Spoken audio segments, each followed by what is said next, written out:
Hello दोस्तों, excellent coaching centre के YouTube channel पे आपका स्वागत है। आज हम लोग करंट अफेयर वार्षिकांक 2025 स्पीडी में 2024 में आए हुए प्रमुख तूफान एवं चक्रवात के बारे में जानेंगे। सबसे पहले आ जाते हैं जो वैसे तूफान जो कि भारत में आए हों। सबसे पहले देखते हैं माइकोंग। माइकोंग की बात करते हैं। ये देखो पहला दिखा रहा है क्या, माइकोंग। ये कहाँ हिट किया था? तो इसने हिट किया था, आंध्र प्रदेश को हिट किया था, और इसका नामांकन किसने किया था? म्यांमार ने इसका नामांकन किया है। ओके, नेक्स्ट आ जाते हैं इंडिया वाला का सिर्फ हम देखते हैं। तो दूसरा है रेमेल तूफान। रेमेल तूफान प्रभावित क्षेत्र कौन सा है, कहाँ आया था? तो ये पश्चिम बंगाल और बांग्लादेश, पश्चिम बंगाल और उसके ऊपर ही बांग्लादेश है, तो वहाँ आया था। इसका नामांकन ओमान ने किया था इसका नामांकन। अगला आ जाते हैं असना। असना जो तूफान आया है वो आपको गुजरात साइड में आया है। तो गुजरात साइड में देखिए कच्छ क्षेत्र और सौराष्ट्र वहाँ आया है। इसका नामांकन पाकिस्तान, बगल में ही पाकिस्तान था, उसने इसका नामांकन। ये पश्चिमी तट पे आया, बाकी जो दो देखे थे वो पूर्वी तट पे था। उसके बाद आ जाते हैं नेक्स्ट में क्या है, दाना तूफान। ये कहाँ आया है? ये आपका उड़ीसा और पश्चिम बंगाल, ये दो राज्य को प्रभावित किया है। इसका नामांकन किसने किया है? तो इसका नाम कतर ने रखा है। नेक्स्ट आ जाते हैं फेंगल। फेंगल तूफान जो है वो तमिलनाडु में आया है, और इसका नामांकन सऊदी अरब ने किया है। एक तूफान था शक्ति, जिसका नामांकन श्रीलंका ने किया। ठीक है, इसको अगर हम मैप पे देखते हैं तो वो और हम अच्छे तरीके से उसको याद कर पाएंगे। तो हम इसको फिलहाल मैप पे भी देख लेते हैं। जैसे देखिए जो मेन तूफान आया था, अगर ये इंडिया का मैप हो गया है, ओके, तो इसमें से जो भी रेड से लिखा हुआ है वो तूफान का नाम है, और ब्लू वाला जो है वो किसने उसका नामकरण किया है वो इंडिकेट कर रहा है। सबसे पहले आ जाते हैं नीचे से, साउथ में तमिलनाडु में आया था फेंगल तूफान। ठीक है, और उसका नाम किसने दिया है? सऊदी अरब ने उसका नाम रखा था। ओके, फेंगल के ऊपर, तो तमिलनाडु के जस्ट ऊपर आंध्र प्रदेश है, तो वहाँ पे कौन सा तूफान आया? वहाँ माइकोंग आया है, और इसका नाम किसने दिया है? इसका नाम आपका म्यांमार ने दिया है, माइकोंग का। ओके, अब आंध्र प्रदेश के फिर ऊपर चलेंगे, तो इसके ऊपर कौन सा है? तो इसके ऊपर देखो उड़ीसा है। तो एक तूफान आया है, दाना है, जिसका नामकरण कतर ने किया है। और ये जो दाना तूफान है वो देखो आपको उड़ीसा और पश्चिम बंगाल दोनों को हिट किया है। ठीक है, उसके ऊपर चलो तो फिर आ जाएगा आपका पश्चिम बंगाल और प्लस बांग्लादेश। तो ये दोनों में एक तूफान आया है, उसका नाम है रेमल। क्या नाम है तूफान का? रेमेल। और इसका नामकरण किसने किया है? ओमान ने किया है। यानी अगर हम देखते हैं क्रम से नीचे से साउथ से अगर चलते हैं तो एक तूफान फेंगल है, फेंगल के बाद माइकोंग है, माइकोंग के बाद दाना है, और उसके बाद रेमेल। यही 4 तूफान है जो कि पूर्वी तट को हिट किया है। ओके, फेंगल, माइकोंग, दाना और रेमेल। अब देखते हैं पश्चिमी तट पे एक तूफान आया है, एक, उसका नाम क्या है? उसका नाम है असना, और उसका नाम किसने रखा है? पाकिस्तान ने। और ये जो है वो गुजरात का दो महत्वपूर्ण एरिया कच्छ और सौराष्ट्र दोनों को हिट किया है। ठीक है, तो ये हमने देखा कि वैसे तूफान जो कि भारत में आए थे, भारत के तटीय क्षेत्रों को हिट किए थे। ठीक है, इसके अलावे भी कुछ तूफान है। जैसे एक तूफान का नाम आता है शक्ति। ये अरब सागर और बंगाल की खाड़ी इस वाले एरिया में आया था। इसका नाम जो है किसने दिया है? इसका नाम श्रीलंका ने रखा था। अब हम वर्ल्ड के भी कुछ फेमस तूफान देख लेते हैं जो कि 2024 ईस्वी में वर्ल्ड के अलग अलग देशों में हिट किए हैं। जैसे यूएसए में 2 तूफान याद रखिए। कौन सा? यूएसए का जो फ्लोरिडा जगह है वहाँ एक तूफान आया था, हेलेन तूफान, हेलेन साइक्लोन को या हेलेन तूफान। ओके, और दूसरा एक तूफान आया है डेवी। तो कहे कि यूएसए में क्या क्या आया है? तो यूएसए में 2 को, एक डेवी आपका हो जाएगा और दूसरा क्या हो जाएगा? हेलेन। एक डेवी और दूसरा हेलेन। ओके, उसके बाद अगर हम बात करते हैं, इधर देखो तो ये वाला जो एरिया है ये आपका है मेडागास्कर, और यहाँ पे आप ध्यान से देखोगे तो ये नीचे जो दिखा रहा है ये फिलीपींस है, और ऊपर से ये जो है चाइना के बगल में ये आपका ताइवान है। ओके, तो ये फिलीपींस और ताइवान, तो ये इन जगह में कौन से तूफान आए हैं? तो अगर मेडागास्कर में देखोगे तो मेडागास्कर में एक तूफान आया है जिसका नाम है गैमेन। तो ये कहाँ आया है? मेडागास्कर में। और दूसरा एक आया है अल्वारो, यानी अल्वारो और गैमेन तूफान कहाँ आया है? मेडागास्कर में।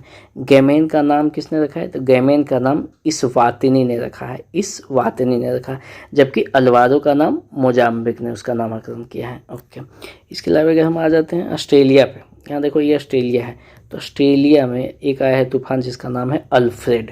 तो पूछे अल्फ्रेड तूफान कहाँ आया है, तो ऑस्ट्रेलिया में है।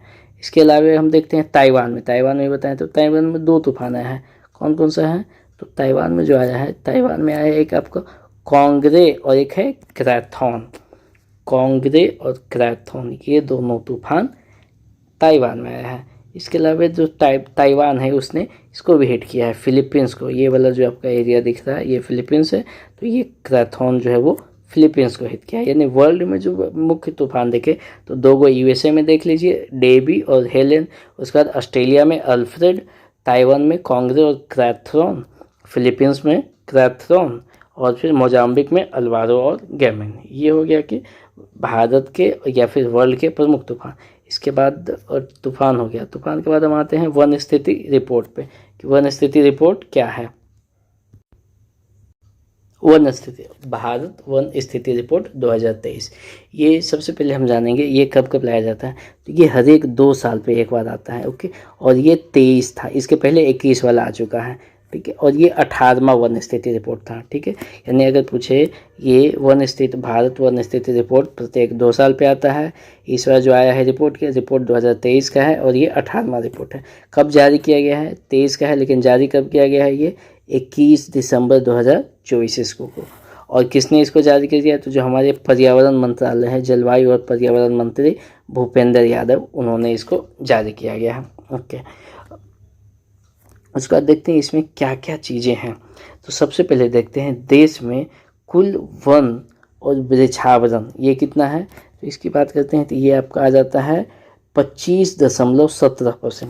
कितना, 25.17%। इसको हम थोड़ा और अच्छे तरीके से समझ सकते हैं मैप के थ्रू। जैसे देखो, मैप से भी चलेंगे और वृक्षावरण। सबसे पहले 2 चीज़ जानते हैं, एक होता है वृक्षावरण, एक होता है वनावरण। तो वन एक वैसा एरिया जिसको सरकार ने वन घोषित कर रखा है, तो वहाँ वाले जो एरिया में जो वृक्ष लगा हुआ है, जो पेड़ पौधे या झाड़ी जो भी है, उसको वनावरण कहेंगे। लेकिन उसके अलावे बाकी, मान लीजिए रोड के किनारे पेड़ लगा रहा है कहीं या फिर पार्क में है, तो बाकी जो वृक्ष है लगा हुआ वन को छोड़ करके, तो वो सब किस में आ जाता है, वनावरण में। तो इस पूरे रिपोर्ट में हमें ये 2 बात क्लियरली ध्यान रखनी है, वनावरण अलग है और वृक्षावरण अलग है, और दोनों को जब हम मिला देंगे तो हो जाएगा कुल बोले तो वन प्लस वृक्ष, ओके। सबसे पहले देखते हैं। और किसी भी कहता है कि आइडियल अगर वहाँ कोई भी देश में तो 33% वन चाहिए, अगर उसको स्वच्छ रखना है, उसको मतलब बैलेंस करके रखना है इन्वायरमेंट को। तो भारत में भी कितना है, तो भारत में अगर देखते हैं तो भारत में भी वर्तमान में 25.17% वनावरण प्लस वृक्षावरण दोनों को मिला करके है 25.17%। एरिया वाइज बात करोगे तो 8,27,357 किलोमीटर स्क्वायर, इतना ही वन है भारत में भी, वन प्लस वृक्ष दोनों। अब इसको 2 पार्ट में कर देते हैं। 2 पार्ट में बोले तो क्यों, क्योंकि कुछ वनावरण है और कुछ वृक्षावरण है। वनावरण कितना है, तो 21.76%। देखो, पौने 22 बोले तो 21.75, तो 75 से 1 ज़्यादा है, कितना है, 21.76 है, ओके। और वृक्षावरण कितना है, टोटल 25 चाहिए, 21 ऑलरेडी हो गया, तो इधर वृक्षावरण में 3 से स्टार्ट करते हैं, 3.41%। यानी वनावरण हो गया 21.76 और वृक्षावरण हो गया 3.41%, ओके। ये तो हम परसेंटेज में देखें। अगर हम बात करते हैं एरिया वाइज क्षेत्रफल में, तो देखो वनावरण है 715 और फिर 7 का क्यूब, ये 7 है उसका क्यूब कर दो यहाँ, तो 343, यानी 7,15,343 किलोमीटर स्क्वायर। वहीं अगर वृक्षावरण की बात करते हैं तो वृक्षावरण में देखोगे तो ये कितना है, 1,12 और 0,14 इतना किलोमीटर स्क्वायर, यही है आपका वृक्षावरण, ओके। अब देखो 2023 की तुलना में अगर कहे कितना वृद्धि हुआ है, तो 2023 की तुलना में जो वन और वृक्ष दोनों मिला करके जो टोटल वृद्धि हुआ है, जो टोटल वृद्धि देखा गया है वो कितना देखा गया, 1445 किलोमीटर स्क्वायर, जिसमें से वन में वृद्धि कितना है और वृक्ष में वृद्धि कितना है, ओके। अब जैसे वन में वृद्धि की बात करते हैं तो वन में देखोगे तो 156 किलोमीटर वन में वृद्धि है और वृक्षावरण में 1289 किलोमीटर स्क्वायर की वृद्धि देखी गई है। देखो क्योंकि गवर्नमेंट में भी जो फोकस की हुई है वृक्षारोपण पे, वन पे ज़्यादा फोकस उनका है नहीं। वन तो काटने में लग, कोयला निकालो ये निकालो तो कट ही रहा है ज़्यादातर, जो भी बढ़ रहा है वो खुद ब खुद ही। लेकिन मेन फोकस वृक्षारोपण आप देख लोगे, रोड के किनारे ही ज़्यादा से ज़्यादा पेड़ लगाने की कोशिश कर रही है गवर्नमेंट। तो इसीलिए जो मेन वृद्धि भी देखा गया है किसमें देखा गया है, वृक्षारोपण में।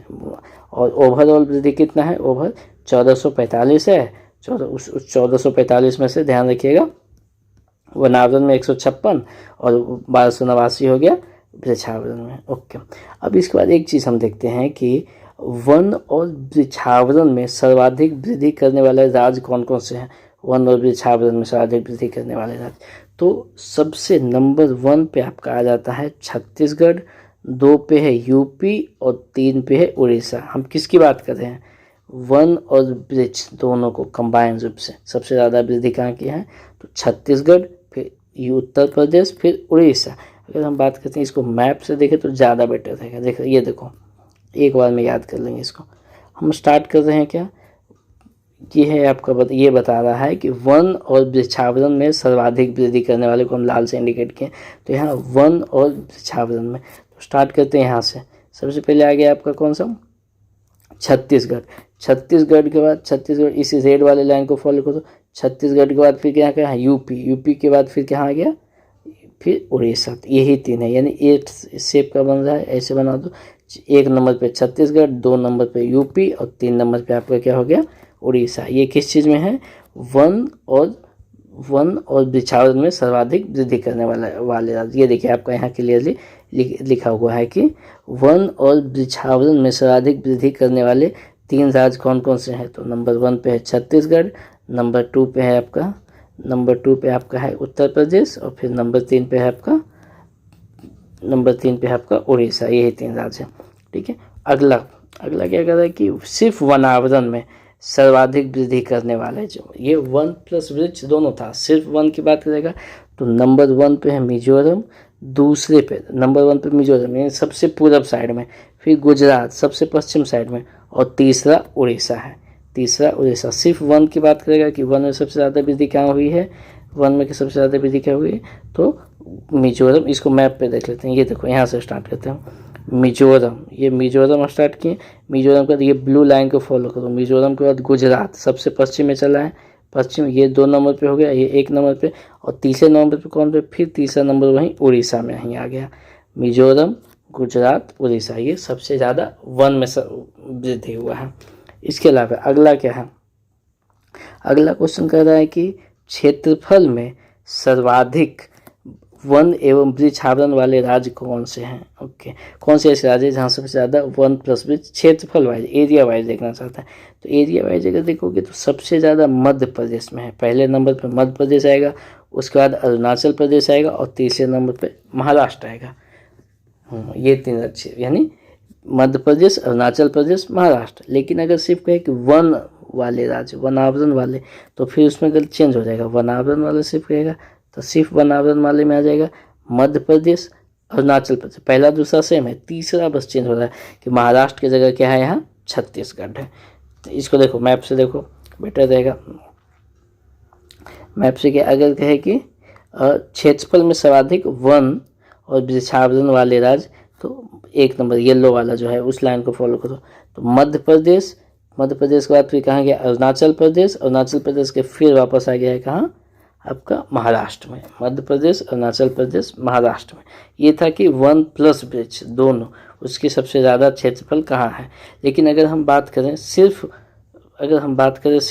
वन की, जैसे ये देखो यहाँ भी येलो लाइन जो है सिर्फ वन की, तो वन में तो फिर क्या था, 1 नंबर पे मध्य प्रदेश, दूसरे पे अरुणाचल प्रदेश, लेकिन तीसरा चेंज हो गया था। कहाँ आ गया था, छत्तीसगढ़, ठीक है। अब वन प्लस वृक्ष था तो था तीसरे पे महाराष्ट्र, लेकिन इसमें कहाँ आ गया है फिर छत्तीसगढ़ में। ओके, अब आगे आ जाते हैं कि परसेंटेज में सर्वाधिक वन वाले राज्य कौन कौन से हैं। परसेंटेज में सर्वाधिक वन वाले राज्य में तो पहले नंबर पे आ जाता है आपका, इसमें सब बाहर ही चलेंगे। एक आ जाता है लक्षद्वीप, दूसरे नंबर पे मिजोरम और तीसरे नंबर पे क्या है, तीसरे नंबर पे अंडमान निकोबार द्वीप समूह, ठीक है। एक नंबर पे है लक्षद्वीप, दूसरे नंबर पे है आपका मिजोरम, दूसरे नंबर मिजोरम, और तीसरे नंबर पे है आपका अंडमान निकोबार द्वीप समूह। ओके, इसको मैप में इसको अगर हम देख लेते हैं, यहाँ देखो दिया हुआ है कि प्रतिशत में सर्वाधिक वनावरण वाला राज्य कौन सा है। तो वनावरण वाला राज्य प्लस यूटी दोनों ही देख लेंगे। तो प्रतिशत में सबसे ज़्यादा लक्षद्वीप में कितना है, 91.33%। ओके, लक्षद्वीप के बाद अगर देखते हैं मिजोरम में, तो मिजोरम में 85.34%। उसके बाद फिर अंडमान निकोबार तीसरे नंबर पे आ जाता है, ये कितना है आपका 81.62%। ये हो गया, ठीक है। तो मेन चीज़ आ गया। अब इसके बाद 2-3 चीज़ें और है, उसको भी देख ही लेते हैं। एक क्वेश्चन कह रहा है कि कितने भारत में कितने ऐसे राज्य या यूटी हैं जहां 33% से अधिक वन आते हैं। तो ये लगभग कितना है, तो ये लगभग 19 राज्य या यूटी है जहाँ की 33% से अधिक वन है। उसके बाद इस बार गवर्नमेंट ने बांस क्षेत्र में वृद्धि करने का प्रयास किया था, ठीक है। अधिक से अधिक बांस लगाने के लिए जनजातियों के या फिर किसानों को प्रोत्साहित किया था। उसके लिए बहुत सारे इंसेंटिव भी लाए थे। तो इसलिए 2021 की तुलना में बांस क्षेत्र में भी अच्छी खासी वृद्धि देखी गई है। कितना वृद्धि हुई है, 5222 किलोमीटर स्क्वायर की वृद्धि देखी गई है बांस वाले क्षेत्र में। ओके, उसके अलावा फिर देखते हैं कि देश में बांस धारित क्षेत्र का विकास लगभग टोटल कितना है, 1,54,670 किलोमीटर स्क्वायर बांस वाले क्षेत्र इतने हो गए हैं। ओके, नेक्स्ट आ जा रहा है कि 2021 की तुलना में देश में कार्बन स्टॉक में वृद्धि कितना हुआ है। तो कार्बन स्टॉक में वृद्धि की अगर बात करते हो तो यह लगभग 81.5 मिलियन टन, यानी 81.5 million ton, 81.5 million ton. Okay, next आ जाते हैं कि देश में वनों के कुल कार्बन स्टॉक कितना है। तो कुल कार्बन स्टॉक जो है, ये था कार्बन स्टॉक में वृद्धि, ये वाला जो था ये कार्बन स्टॉक में वृद्धि, और ये है क्या, कुल कार्बन स्टॉक। ये कितना है, तो 7285.5 मिलियन टन कार्बन स्टॉक है। फिर अगला क्वेश्चन है मैनग्रोव वन संरक्षण भारत में कितना है। तो मैनग्रोव वन संरक्षण लगभग 4992 किलोमीटर स्क्वायर है, जिसमें से सबसे ज़्यादा मैनग्रोव वन कहाँ है, सर्वाधिक पश्चिम बंगाल में। अच्छा, भारत के कुल जो क्षेत्रफल है उसका लगभग 0.15% मैनग्रोव वन है, कुल क्षेत्रफल का 0.15%, इतना कम, वो भी पश्चिम बंगाल में। तो पश्चिम बंगाल में कौन सा, जो सुंदरवन का डेल्टा है वो पूरा मैनग्रोव वन है। ओके, तो आज के लिए हम लोग इतना ही रखते हैं। वन स्थिति रिपोर्ट था और जो प्रमुख तूफान